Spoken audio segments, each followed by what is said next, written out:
All right, let's start. It's 1 o'clock. People have places to be and things to do. Hi, my name's Rae Thomas. I am the Research Education Lead for the Tropical Australian Academic Health Centre. I sit in Townsville.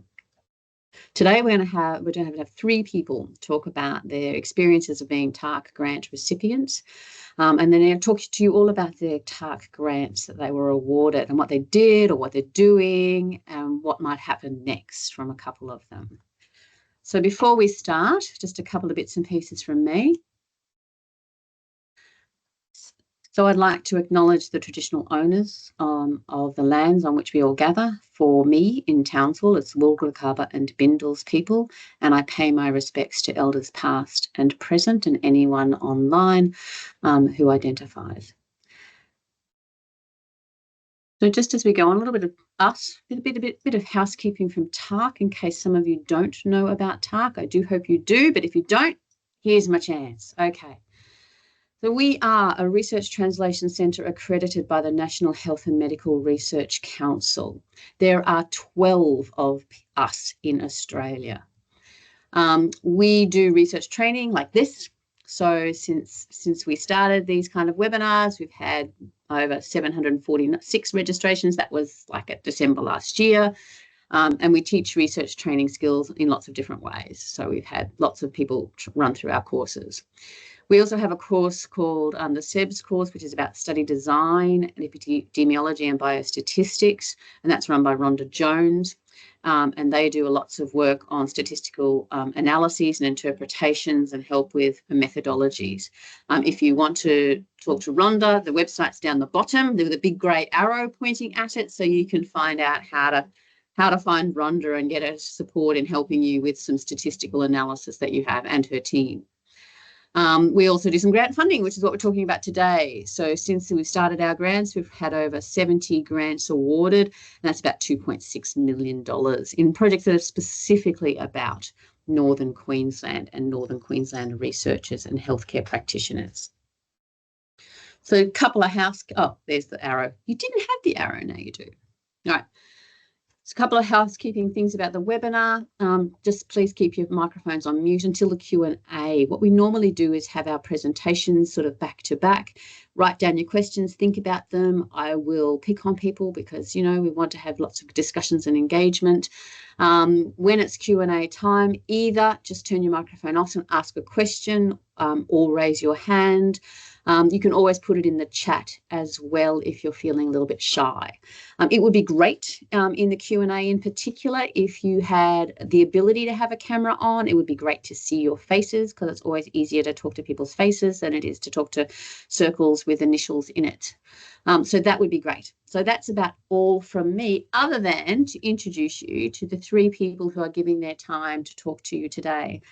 And we've got 3 people who have received grant funding for different projects from 3 very different kind of backgrounds and from 3 different schemes that we've awarded. So Wendy is an academic from JCU, and back in 2021, she was awarded a micro funding scheme for the study that looked at the pilot of the effectiveness in... I'm going to start again. I was going to read a pilot study into the effectiveness of mindfulness-based stress reduction for improving veteran mental health in Northern Queensland.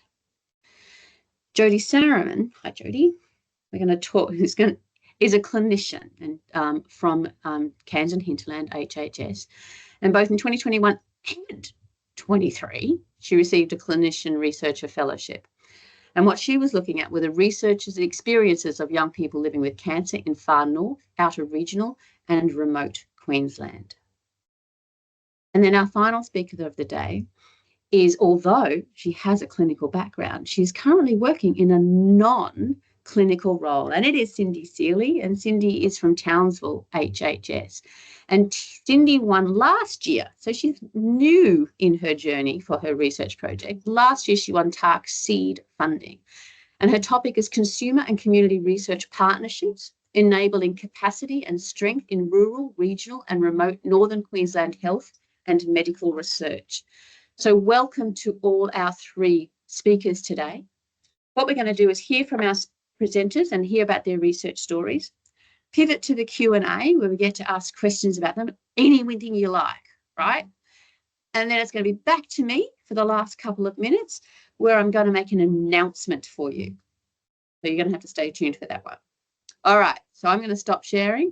Wendy, would you like to share your slides if you have any for us? Thank you so much, Rae. It's coming up. It is.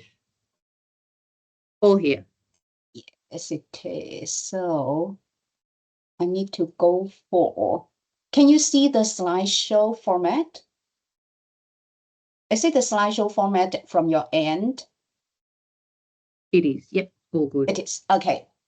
And thank you so much, Rae. And thank you so much for inviting me here to report what we have done with veterans using MBSR for improving their mental health. It was a very exciting journey, but challenging as well. I will reflect the challenges we have experienced, of course, the effectiveness of the program as well.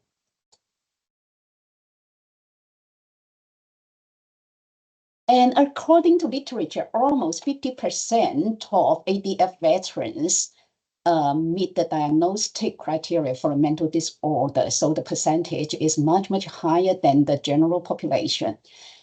And prolonged exposure therapy, cognitive process therapy, and cognitive behavior therapy are the most used psychotherapy for PTSD. And according to research findings, about 30 to 60 patients do not respond well to these treatments. For veterans, the biggest issue for them is actually the re-traumatization they experienced when they were asked to record what happened in the past, what events they had experienced to develop PTSD. And so because of this, many veterans feel that it's experience they did not want to go through again. And also one-on-one intervention for those therapies are one-on-one interventions, and veterans often reported that they feel isolation again, and also they were instructed what to do by the therapist. And so in recent years, the mindfulness-based intervention has become a promising psychotherapy for veterans. And for example, studies reporting that the effectiveness of mindfulness-based therapy, this is what we wanted to do. And we were lucky. And then when we wanted to do this, and then we got funding from TAAHC, which is very, very cool. Then what is mindfulness? I think we all heard about mindfulness. So if you would like to follow my instruction, then we can have the 1-minute experience of mindfulness so that we can have the first-hand experience of mindfulness. And if you like, please close your eyes gently and slowly. Bring in your awareness to your breathing. For example, feeling the air flows entering your nose and leaving your nose, feeling the temperature of the air. Maybe it's cooler air entering the nose and warmer air leaving the nose. If your mind's already started to wander, no worries. Just bring it back to your breathing.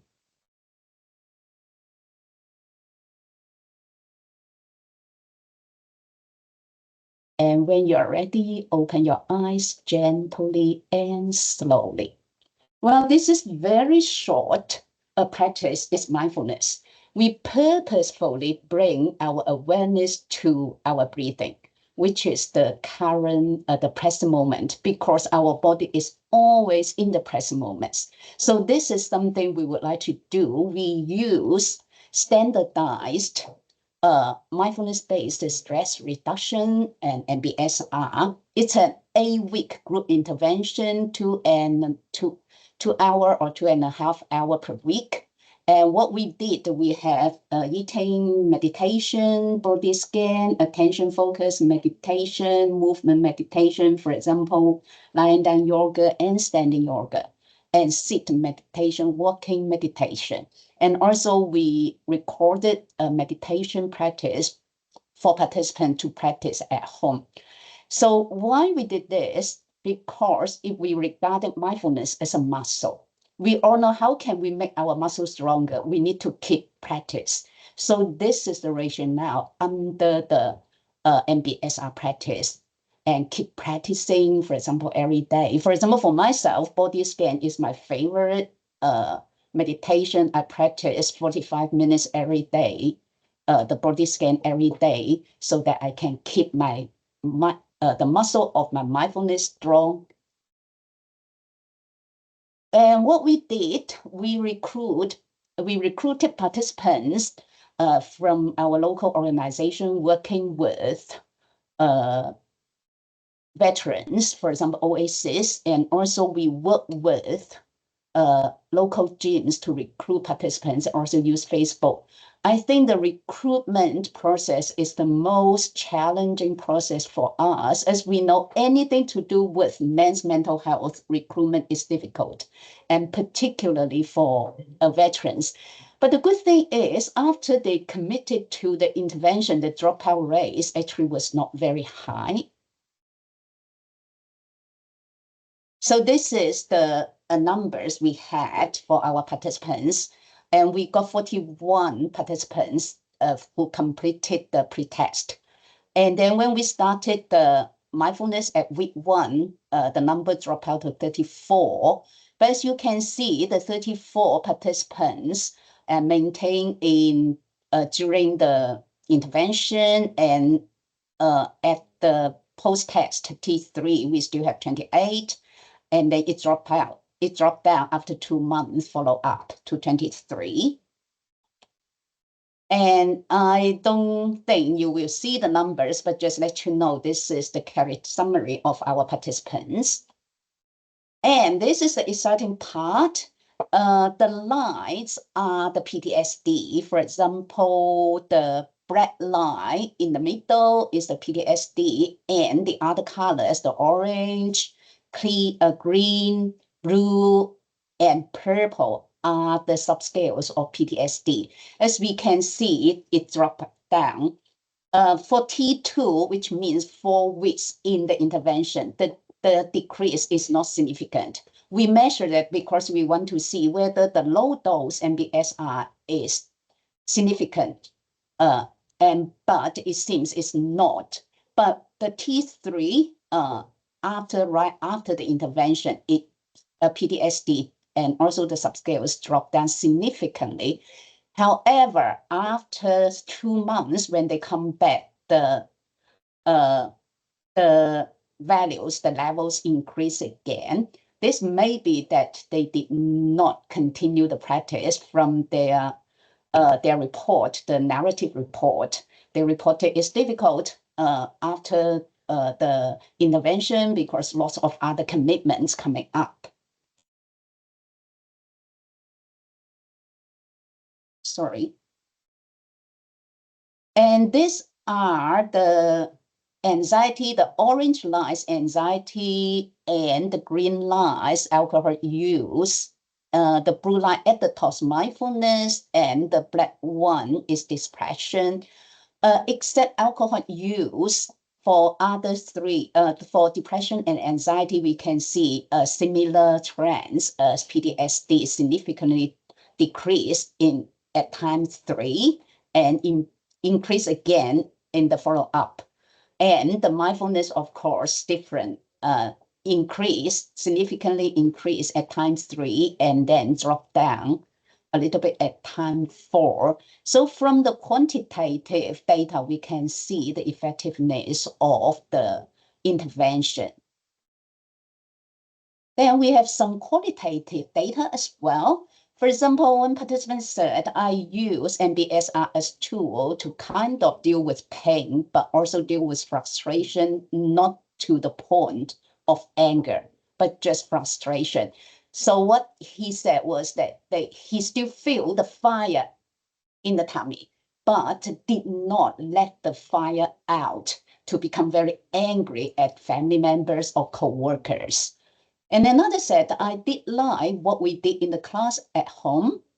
I've just learned to relax more. I mean that I've had very minor outbursts of anger, and I have been able to review myself control myself, center myself. There is a lot in this. It has been more beneficial for me than going to see a psychologist.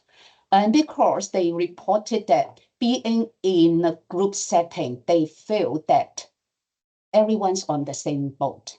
I am not alone because other participants, other veterans have the same problem as I do. So I think this is the benefit for the group intervention. Another thing, another participant said, I think using meditation of the night is good. Well, I go to sleep, so it works for me. I have been sleeping a lot better. It was a shame because we did not measure sleep using scales, but sleeping is something that reporting in their reflection across the sessions and also among many participants. Some said they even stopped using a sleeping pill that they have been using it for many, many years. And now I use it like body scan. I use that as tool to help go to sleep without popping a pill. Basically, I can't sleep tonight. I was like, oh, well, I just do a body scan instead of popping a pill. I think for me, it has been an interesting journey. The big thing that I see and the word I use is community. And we have the small community here. And communities are generally supportive and they are not judgmental. And that to me is what has been about. I think veterans and a lot of others, they need the community that they can go to where they need to, want to. And this has provided that for the last 8 weeks in the MBSR program. So these are the narrative from our participants as well. So from the quantitative and qualitative data, and we can see MBSR is a promising intervention for veterans. And what we would like to see in the future is to have an RCT, and so that we can have a more a standardized randomized control trial to see the effectiveness. And after what we have done, and then as you can see, after the intervention, 2 months later, they come back, the effective seems disappear. So our participants suggested us to do a little bit more. So based on the suggestion from our participants, we are running monthly practice at JCU, the beautiful Central Plaza. And so participants and also community members come to Central Plaza at JCU on the second Saturday morning from 8 o'clock to 9:30 to practice mindfulness together. And also last year, we secured fundings from Queensland Mental Health Week, and also City Council, and also hospital, the Living Better Foundation, to run the full day retreat to mindfulness to veterans, not limited to our participants. And it seems the feedback from our participants of the full day retreat and also monthly mindfulness practice has been very, very good. So we will keep doing this in the future. So this is our Facebook page. Please follow us, JCU Mind, so that you will have update from us. Thank you so much. That's all from me. Fantastic, Wendy. Thank you very much. That was really interesting. Yeah, nice hands. I'm going to hold questions. I've written down some questions. I hope you have written down some questions. So I'm going to hold the questions for a minute, and then come back and talk as a larger group. Okay. So, nice. Jodi's onto it. Done. Well done, you, Jodi. All right. Over to you. Good afternoon, everyone, and thank you very much for inviting me to speak today about my TAAHC funding. And I'm calling this presentation Supporting the Road to an Interventional Tool for Young People Living with Cancer in Far North Queensland. So I just want to set the scene for you. I want you all to cast your minds back to when you were somewhere between the age of 15 and 17. You may not have been living in a regional, rural or remote area, but if you were, take your mind back to there, or if you were not, imagine that you're living here in Cairns or your regional, rural or remote location, remembering you're around the age of 15 to 17. And I want you all to think about what your life looked like at that age and the things that were important to you. Imagine that you've had a brief admission to the adolescent ward as you've been a bit unwell. The doctors come in and tell you that you may have cancer and you are flying to Brisbane in the next 6 hours. What about your sister? The exams next week, the hockey finals you're playing in at the weekend, and you're the goalie. Your Saturday job, your boyfriend or girlfriend who you've been seeing for 3 months. What about all of that?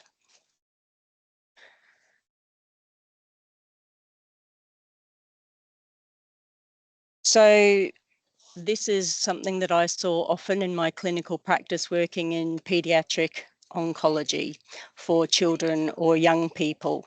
And young people specifically were the group that I was concerned about because that's a really tricky age, and talking here about 15 to 25-year-olds. To get a cancer diagnosis on top of that and then have to travel away for treatment is really hard on them and their families. So in my presentation today, I'm going to talk about the 2 fellowships that I received through TAAHC, which I'm eternally grateful for, Rae. Firstly, in the 2021 round as emerging researcher, and then in 2023's round for a mid-career researcher. And my project was this on the experiences of young people living with cancer in outer regional and remote Queensland. And I'm going to talk about what TAAHC funding helped me with, and that is time. So the emerging researcher round, I received a total of $31,402.80 that was dispersed over a year. That was 1 day a week for 52 weeks for me to devote to my research. And then the mid-career research round was $35,308.78. And I used that in a block of time last year, a 4-month period, to complete my research and thesis. As discussed, my project was this, the experiences of young people living with cancer in outer regional and remote Queensland, which was a qualitative phenomenological study. And as I noted, what this gave me was time. It gave me time off work and to completely devote to working on my PhD and implement the research, which included interviewing young people in Far North Queensland living with cancer and social workers in Cairns and Brisbane who work with young people living with cancer. It allowed me the time to analyse my data and write it up, so the thesis, and that was that 4-month block I talked about taking last year. It allowed me to implement the My Connections trial, which I'm going to talk about very shortly. And the result of all of this time that TAAHC provided for me through that funding is that we now have a My Connections interventional tool that is embedded in practice across paediatric and adult oncology for that age group of young people, 15 to 25-year-olds living with cancer. So I briefly wanted to share with you what the research findings were, and there were 2 main groups of findings from the research. The first was that young people go through a liminal life-changing experience through diagnosis and travelling away for their treatment. Young people travel from outer regional and remote areas to specialist cancer treatment locations in Cairns, Townsville or Brisbane. The liminal space is an in-between experience where they are no longer the person they were before travelling away and yet to become who they will be when they return home. Returning home is always the goal and endpoint of the liminal experience for young people, even if that means returning home to die. This liminal experience is marked by cumulative loss and trauma. These losses and traumas are listed up on the screen there and accumulate over time as young people go through their cancer experience. Andrea spoke of how the whole experience changed her. The second major findings came from the 10 young people I interviewed from far north Queensland. At all stages of their cancer experience, diagnosis, during and after treatment, they described what was important was their connection with these 6 domains that you can see, with place, having treatment close to home. Gracie said about how wonderful it was to return home after treatment. Just the fact you can be in your own home, in your own bed. If you're feeling unwell, even with the flu, it's nice to just be at home, in your own house, with your own things. Connection with knowledge, being acknowledged and understanding their cancer. Being connected with people, their connections with family, friends and health staff. Mia spoke of the value she placed on a therapeutic connection she had with the regional case manager, because she just remembers you. She remembers what you like and all these other things, which, yeah, it's really good. There was a connection between the two of us, a therapeutic relationship, I would say. Connection with support, being connected with coping strategies to deal with their cancer experience. George said, I wish the psychological help, had happened a year earlier. And as you would all appreciate, for a young person, a year is a long time. Connection with peers, connecting with their peers or other young people going through a cancer experience by sharing their experiences, including offering advice, and connection with their lifestyle, which was about surviving cancer and how their cancer experience shaped them. In summary, disruptions to young people's connections with home, loved ones, school and community were significant, exacerbated by the vast Queensland distances. So this graphic shows you what we did with those 6 domains in our trial of the interventional tool. We joined peers into the people sphere because when young people are first diagnosed in a regional, rural or remote area, they generally are not going to know other young people who've got cancer. So we condense those into those 5 spheres. And by publishing the results of that first phase of the interviews that I did with young people and sharing these findings, presenting them with teams within the health service here in Cairns, the nursing staff across paediatric and adult oncology wanted to do something with it. So together with them, we formed a working group and did a trial of a tool. And the feedback that we got from the trial, because we sought consumer feedback at all stages, including my own initial research. A typical example is feedback you can see on the screen. I think the connection tool is good. I wish I had something like that when I went through. And one young consumer spoke of their love of KFC when at a low point during chemotherapy, prompting them to make this suggestion, which was added to the final version. What is your favourite smell and memory behind it? You know, adding the lifestyle in the lifestyle section about the things that they connected to in terms of their 5 senses. So we took on board all that feedback and incorporated into the tool. So this is our finalised tool, and I'll quickly run through it. Now in use across paediatric and adult oncology. The first page tells young people what the tool's for, explaining it's theirs to keep. There are prompts on each page about their connections with each area, such as on this page under place, prompts include, where is my home? These things are important for my treatment space. Under knowledge, a number of options prompt young people to consider how they want to be included in conversations, or even if they want to be included in conversations, their understanding of their diagnosis and treatment, and who they want included, and so on. Important feedback from the young people in the sphere of support was that young people like to maintain autonomy. Therefore, as a prompt, we asked the question of what their own strengths or skills are to help get them through their cancer experience. Also, we felt it important to list support services so young people can autonomously connect with them if they wish, of their own volition.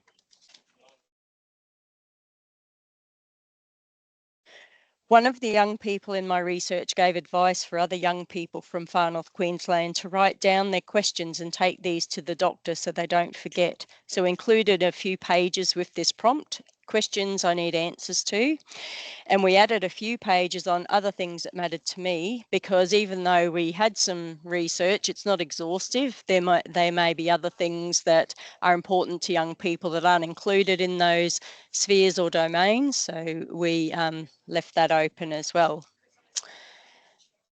Yeah, and as I said, this is now embedded across paediatric and adult oncology. We presented this down at the 6th Global Adolescent and Young Adult Cancer Congress held in Melbourne in December, and it was met with national and international real interest. We took physical copies of the booklets down there so that people could see them and see what we're doing up here in Far North Queensland, and they were pretty impressed. And on that final page there, I have got, if you want to get your cameras out and take a shot of that, that will take you to an electronic copy of the booklet that I've just shared with you. So I'll leave it there and give you a chance to do that if you want to, but that's the end of my presentation. So thank you. Thanks, Jodi. Well done. Thank you very much. I do hope you've been writing questions down. I certainly have continued to do so. But in a very nice segue that I actually did not plan at all. We're moving from Jodi's presentation about how she used consumers in her research to Cindy's presentation about that's exactly what the whole project is. So over to you, Cindy. Oh, how timely. Hi all, thanks Rae. And yeah, in the same vein as Jodi and Wendy, thank you for the opportunity to talk about the research, which I'm still getting used to, and the funding, which that's the reason it's happening, full stop. So everyone online, my name is Cindy, and my project is called Consumer and Community Research Partnerships, Enabling Capacity and Strength in Rural, Regional and Remote Northern Queensland Health and Medical Research. So a little bit, this is the only slide I have, okay, otherwise you'd just be staring at my face. A little bit of background for you all. If you don't know me, I work in the Research Governance Office here at the Townsville Hospital and Health Service. So as part of that, is the main part of that role, is we see research applications through this office, and we review them for anyone looking to do research within the health service. What I noticed and what led me to do this research was we had a few researchers coming to us and going, I want to have consumers involved in my project, or I want to engage with consumers. How do I do that? It's a really great question that we couldn't really answer. So that led us on to me talking to a couple of colleagues in this health service, JCU, and Northwest and Torres and Cape Health Service, to see about collaborating on a project, to see with two main goals. The first is to look at what hinders and what helps, so barriers and facilitators of consumer engagement and involvement, broadly termed partnerships for health and medical research. So that's the first part of our project. And the second part will be actively building strategies with our participants, researchers and consumers, to implement consumer partnerships within research within the health service. So we saw a need, tried one funding scheme. We weren't quite successful with that one. And I had a great team around me, and one of my co-researchers said, well, this one's coming up. We literally had 3 weeks to write the grant application. And we did it, we smashed it in, submitted it, and we were thankfully very successful with that. So part of the money we got funded for $50,000. And because of the inability for me to leave my job and actually just go and do research, which I'd love to do, part of the research funding was for a research assistant. So that's where the bulk of the money will lie. They will be part-time, and the rest of the money, a little bit for travel and a little bit for paying our consumer co-researchers. So importantly, obviously the research is looking at building partnerships with consumers for health and medical research. We'd be remiss if we didn't have consumers as part of our research team. So we are looking at involving ideally two from each health service. So like I said, you've got Townsville Health Service, Torres and Cape, and Northwest. So we want to have 2 co-researchers from each health service as part of the research team, which won't just be helping us write the protocol or reviewing a participant information sheet here and there. They will be involved and true partners on the project. So they will, feed into the protocol and the design of the project. They will help us with data collection, interviewing our participants, analysing the data that we get back from our surveys and our interviews. They will help us write up our publications, our reports to our executives, and help disseminate that information back to the community. So big goals, but hopefully we, we'll have a lot of success in building some strategies so that we can have greater partnerships with consumers throughout lots of different research projects moving forward. So at where we are at the moment, otherwise it's going to be a very, very quick presentation because we have not started yet. We received the funding or confirmation of the success of the grant in October last year. So from October to now, we have been putting together a preliminary protocol, and we've last week submitted that to ethics, and I just got word that it's coming back to us today. So yay, and we'll be able to start moving on our site applications, which is exciting. So a little bit of pieces moving all over the place. We've got our research assistant request to hire out with smart jobs or whatever it is. And I today spoke to our Consumer Advisory Council here at the Health Service to see if any would be interested in being our co-researchers, or if they knew of people that they might be interested. Then it was like making ties with those networks, which, putting the feelers out to get word of the project outside. Yeah, that's where we are. And got really nothing else to talk about at the moment because, yes, like I said, we've just started. So, yeah. I think I've covered everything. Yeah. You've done great, Cindy, and I knew it was a big ask to ask you to come on early in the piece, and I did that on purpose. I wanted people at different time points in their research journey to do that. But thank you very, very much. I have written questions down. You all know that. I do want to pivot back to Jodi for just a second. Jodi, I think all of us need to round of applause to Jodi, because actually I've forgotten, because she is now Dr. Jodi Sariman. Thank you very much for that. Well done, Jodi. Thank you. All right. Do we have questions from the floor first? Don't be shy.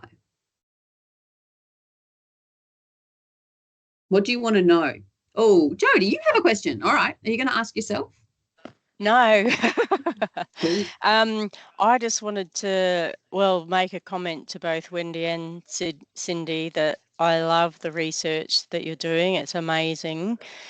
Wendy, when you were presenting, I was just marveling within my own mind of the people that I know who work in the Defence Forces or have and are now retired, including a brother-in-law, and the fact that you have managed to somehow very skillfully open up a way for them to learn mindfulness blows my mind. Well done. Congratulations. Thank you so much. Do you want me to respond a little bit, Rae? You most certainly can if you And thank you so much, Jodi. Yeah, it was challenging, but it's very rewarding, because when they first come in, for example, one participant just honestly told me that, or I received the information from the gym manager, and I was thinking another shit for me, but I just go for it. But actually, yeah, when they first come in, I can see how nervous in their facial expression. But after 3 to 4 weeks, I can see they have more smiles in it. For example, one participant even told me he changed his behavior. For example, he was not as angry as previous when he returned home to tell his wife about what happened when he was driving. And then his wife said, no, I don't believe this happened. I have been married with you for 40 years and told you again and again not to do it, but you just keep doing it. So the being mindful actually helped them to control their anger, and also, but of course it's difficult, yeah, because they promised me to come back for the monthly practice, but because of commitments and other life experience, many of them just drop out. Thank you so much, Jodi. Thank you, Wendy. If there's no questions yet, I'll start off because you all seem to be a little shy. That's not okay. But Cindy, I was going to ask you about the 3 schemes. So we have very different schemes that we presented on today. So the microfunding scheme, the clinician fellowship scheme, and the seed scheme. Now, Cindy, in your scheme that you were successful in, we made it hard for you, right? We made it hard because I'm glad you didn't think so. Because the remit of TAAHC, okay, is Northern Queensland, right? We have 8 partners that we're working across. Our job is to build research translation and research capability across Northern Queensland. So one of the criterion for the seed grant is that you have to have at least 3 organisational partners of TAAHC embedded in your project. Cindy, my question for you is, because you submitted somewhere else that probably didn't have that requirement, Yep. but what happened to you? How did this change the way you thought about your idea? I think probably the biggest thing, the way it changed, because the original application was just internal. I can not say that. So it was very narrow focused, and I just had my mind here in Townsville, and knowing about TAAHC then and the requirement that it was across multiple partners made me think outside the box and what is the greatest need. And along my background, research, literature searching, I came across previous research that had done something quite similar, but down in the metros. So it was like, all right, well, what's going to make us different? And that's our rural, regional, and remote spin on that. And for me then going, oh no, but then I have to partner with other people and other health services when I sometimes don't even feel like I really understand our health service. That was actually quite a challenge. And when I had to cold call people, I had to network, talk about, it was hard, but it was so good, and it was so rewarding to me to then look outside THHS and be motivated to find solutions for this. If we're having the problem, 100% they're having this problem in the smaller health services as well. So knowing that we could make a change here and it could also have roll-on change and effect at other health services was great, but it was challenging but good. Excellent, because it is. I mean, the project that you're interested in doing, and in fact all of the TAAHC projects, we try really hard to make them as broad as possible so that other people can learn and other people can experience, and we want to connect those dots. That's super important to TAAHC. We want to make sure that all those connections are as solid as we can make them. So congratulations. Thank you. Well, just further to that though, Rae, because when I did have to call Northwest, they're obviously a smaller health service, and my associate investigator in Northwest, she was very focused on building the capacity, and that was where that kind of led to this focus of this research. I was like, oh, how can we make sure that there's a focus on building that capacity across those health services as well? So yeah, it kind of tweaked a few things, just discussions. You open up those discussions with other health service staff, and it feeds into the project, which is valuable. Excellent. I love that. I love the fact that you listened to other people's needs and you weren't so tunnel visioned about what it was that you wanted to do. No. Yeah. Mm. Yeah. You were really nice, very nicely done. It was a really nice submission. Congratulations. Thank you. Wendy, I'm just going to pivot back to you in a minute because no one's asking questions. Where are your questions, people? I'm just going to pivot back to you in a minute because your scheme was really different, right? So you had micro funding scheme, and in fact, we don't really offer that anymore, but that's up for conversation. But that's a smaller amount of money. So we know that Jodi used her money for time, and that was super helpful for her to get both smaller chunks of time, but a larger chunk of time. For you, it was a smaller piece of money. How did you leverage the funds? What did you do with that money, and what happened after that? Yeah, it was more. I think we got 18,000 something, but we were lucky. Because of this grant, we were able to get 10,000 from hospital. Yeah, so which is very cool, so that we can continue our research. And what we have done, actually, I am very grateful for TAAHC because I think this is the first grant I started mindfulness intervention. I started in formally training of mindfulness during the pandemic because it's very stressful. And I have families in China, so I was not able to sleep. So I think, Jesus, I need to look after myself. And then I started the formal training at Brown University, USA. And then I found, oh, it's good. After 3 months, I could sleep very well. And then I started thinking that I would like to use these skills for my research to help others. And the TAAHC grant, even though it's small, but it was the first one. Then after that, we got, just I say, one small grant from hospital for the same project. And then I secure a grant for women victims of domestic of violence, including domestic violence and sexual violence. That's from a women network. And then we secured a grant from hospital again for diabetic patients using mindfulness intervention. And also we secure a bigger grant that's 112,000 from Queensland Multicultural Affair to run mindfulness intervention for youth with CAL background. So we are now working with schools. They are very excited about the program as well. So I am very grateful for this. Although it's small, Rae, I would appreciate if I can get more money. Well, wait, I've got that teaser slide coming up. Just hang on a minute. Just you wait. Yeah. And it's very helpful for me to leverage from this grant to go for bigger grant. Now we are developing a program with mindfulness as one of the components for MRFF grant as well. Congratulations. That's a big grant you're writing. Well done. Well done, you. Okay. That is more than I anticipated. I didn't anticipate all of that. We'll have to talk some more, I think, Wendy. That sounds really good. Does anybody online want to ask a question? Come on, Richard, you're not shy. You can do it. Oh, he put his microphone up. Oh, no, down. Excellent. Yeah. Yeah, no, I don't have any specific questions, but great presentations. It's nice to see the different types of work with the different types of funding.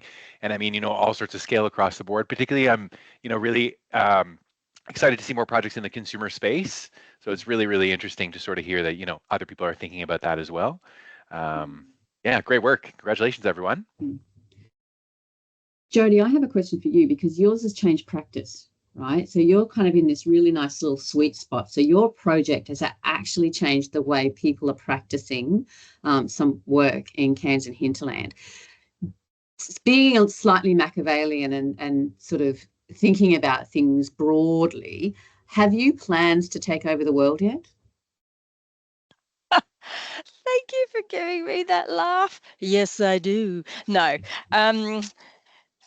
Look, I think anyone who's a clinician here or just believes strongly in your research gets it. When you are very passionate about what you're doing and you want to see positive changes for consumers, because let's face it, that's all of us. It's us, it's our kids, it's our families' kids. I had one of my best friend's sons died of cancer while I was doing this research. You know, it's about all of us. And if we can improve services, research is such a powerful tool to do it, isn't it? You know, we are meant to be practicing from an evidence base. With research, you're contributing to that evidence base. We're making the evidence base.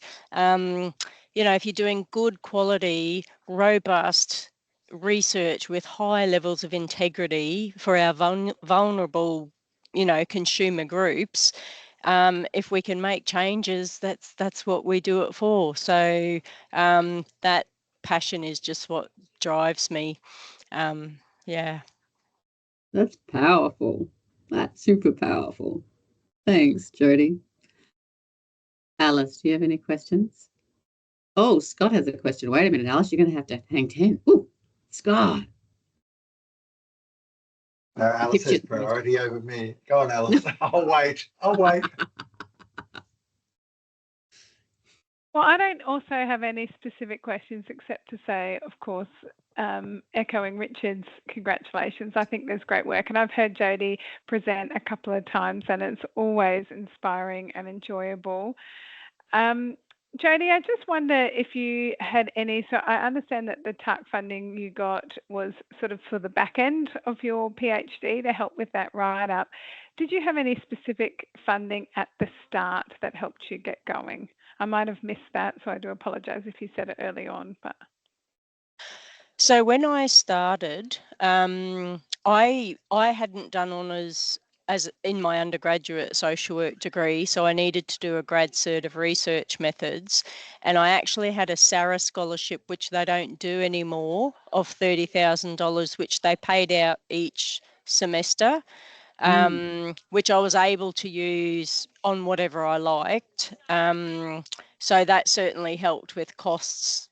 Yeah, just the costs of things, because as everybody knows, research costs money, whether it's your own time or the consumables or doing trips that you need to do to get things done. JCU also, the MRF funding that you get through JCU for some of the things like attending Townsville a couple of times for a writing retreat, and also another research related workshop.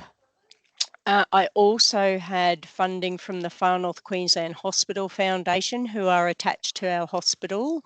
I was able to get a couple of research grants through them, which actually paid for the printing of those booklets that I shared. That funding paid for the actual printing of it. So, yeah. You're really good at writing grants, Jodi. I think we should sort of, you know, shop you around a bit more, hey? I'm happy to help however I can. Scott, your turn. Hi, look, sorry I was late, Wendy. I missed your presentation. But one of the things I was curious about is, obviously you're working in your own HHS, and today you mentioned you're engaging with others. Have you been able to reach out and share not just with the work you've done, but with your contemporaries across the various HHSs about the learnings and what's been successful for you and the uptake of that potentially across the HHSs? That I'd be interested in a bit of a reflection piece on that, if anyone would like to share their story. I don't see Wendy and Jodi jumping in, so I'll just thanks, Scott. Just the first thing that comes to mind, well, outside of the actual grant writing process, for me, I have been able to reach out to a colleague, future friend, future collaborator from the Gold Coast Health Service. While not part of the TAAHC network, that has been highly valuable, because one of the things that I asked her was, you know, what she did similar research. So what were the things that you learned? How has it been implemented at your health service? What have been the challenges? Unfortunately, she hasn't gotten very far yet. So it was literally only last year that she finished off her project and has published a couple of articles. So still very fresh down there. But that's been fantastic. And then that's opened that collaboration up, or the collaboration opportunity, I should say, up from this as well, which I wouldn't have otherwise done. Jodi. Yeah, great question, Scott. So when we did our trial of that interventional tool that I shared, I let our partner organisations in Townsville and Brisbane, so the places where they have specialist cancer services that are working with young people with cancer, to let them know that the young people might have these booklets and to please, assist them any way they could with sharing the information in there if the young person wanted to share it, because of course it's optional whether they share it with health staff or not. Yeah. It's their booklet and they own it, yeah, or their electronic copies. They also wanted it in an app. Did I mention that? We're still working on that. Of course, young people wanted it in an app. Of course. But everything's on your phone. Yeah, so we certainly let our partner sites down to Brisbane know what we were doing. And I'm not sure at what point you joined, but we did present at the Global Adolescent and Young Adult Cancer Congress in Melbourne in December. So that was people from any health service and all over the world who joined. Very cool. Here's another grant. And thank you, Scott, for the question. It's a very good question. And for us, yeah, because we already completed the intervention and during the process is 2021, the delay was because of the ethics, because it's my first project. I need 3 ethical applications from hospital, from DDVA, and I spent the entire year to deal with DDVA, which is very difficult, but we were good. I become a good friend of them because I always send lots of information to them. They're very happy. And so during the process, I published a lot regarding mindfulness, so which helped me to expand the international collaboration. And also with support from JCU, we have numerous media coverage as well, so which very good. Local TV and national TV program and even international, and also, and for example, some magazines, the Greater Good magazine for University of Berkeley, they contact us to ask us to write a popular piece of our research. So this brings me lots of opportunities. And also I was approached by Pal Gray as the editor-in-chief for the Pal Gray Handbook of Third Waves Psychotherapy, which based on mindfulness intervention. So I think it's just brilliant. So just like I said, I'm very grateful for TAAHC open up the whole opportunity for me. And also I was invited to China to give workshops about mindfulness, and some university even contact me, would like me to develop courses for them based on mindfulness intervention to improve their students' mental health. So it's just brilliant. Thank you so much, Rae, and thank you so much, TAAHC. Well done to you all. Now, here's my teaser slide. All right. My job today was to do 3 things. I wanted to motivate you, I wanted to encourage you, and now I want to build anticipation, right? So I'm terribly sorry, Cindy, but we have now increased our seed funding to $60,000. So sounds about that. But we have now got seed funding that is about $60,000. Our clinician fellowship funding is going to be up to $70,000. These are going to be announced somewhere around about late May, early June. Give us a minute. We have some things that nice, Cindy. We have some things that we want to tweak in terms of the Smarty Grants forms and a couple of the rules, and we just want to make sure everything's above board and all right. So let us do that. But you watch that space, watch our website. We will announce it. We will pump it out to you in all the usual formats. But please do think about applying to any of the grants that we fund, because they are for you, right? Now we're purpose built. We're trying to build connections across Northern Queensland. These grants are suited